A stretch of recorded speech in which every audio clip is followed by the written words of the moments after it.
బంధువులు ఇంటికొస్తే చాలు ఉన్నన్ని రోజులు పండుగే, గుండె నిండుగా సంబురమే. ఆరు బయట నులక మంచంపై పడుకొని కబురులెన్నో చెప్పుకుంటుంటే మనసు నిండుగా సంతోషమే. వాళ్ళు తిరిగి ప్రయాణం అవుతుంటే ఇంకో రోజుంటే బాగుందనిపించి ఎక్కే బస్సు వచ్చి వెళ్ళిపోయేదాకా చెప్పులు దాచిన జ్ఞాపకమే. బరువైన గుండెతో బాధపడేది కన్నీళ్లతోనే సాగనంపేది, బరువైన గుండెతో బాధపడేది కన్నీళ్లతోనే సాగనంపేది. ఆనాటి ప్రేమలు ఏమాయరో, బంధాలు బంధుత్వమెటువాయరా. డబ్బు బంధాలే మిగిలేనురో, మనుషులే దూరమయ్యేనురా.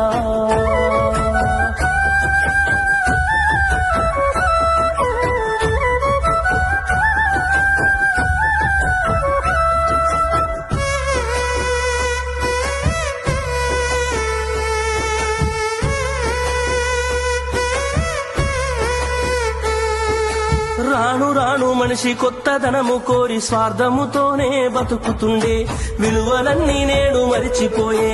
అయిన వాళ్లతో అనుబంధమంటే మొక్కుబడులుగా మారిపోయే, రక్త సంబంధాల ఉనికి మంట గలిసే.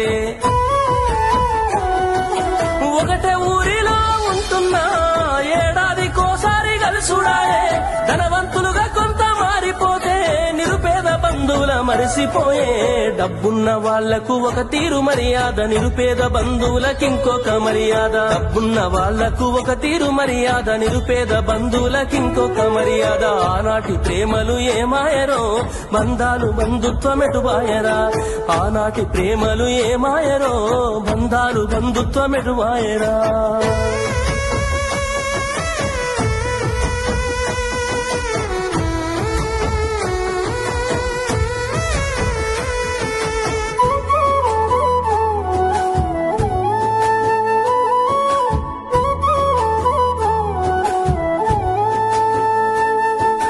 రక్తం పంచుకొని ఒకటే ఇంటిలో జన్మను ఎత్తి కూడా పెరిగిన అన్నదమ్ములైన అక్క చెల్లెళ్ళైన వేడుక ఏదైనా జరిగితే తప్ప కలుసుకోవడం జరగదాయే. మనసారా మాట్లాడుకోరాయే. భోజనాలకు గంట ముందు వచ్చి పని ఏదో ఉందన్న సాకుతోటి మొక్కుబడిగా భోజనం అయిన వెంటనే ఉంటామంటూ వెళ్లిపోవుడాయే. కనతల్లిదండ్రులను పలకరించే తీరిక లేని సంపాదనాయే, కనతల్లిదండ్రులను పలకరించే తీరిక లేని సంపాదనాయే. ఆనాటి ప్రేమలు ఏమాయరో, బంధాలు బంధుత్వమెటువాయరా. డబ్బు బంధాలే మిగిలేనురో, మనుషులే దూరమయ్యేనురా.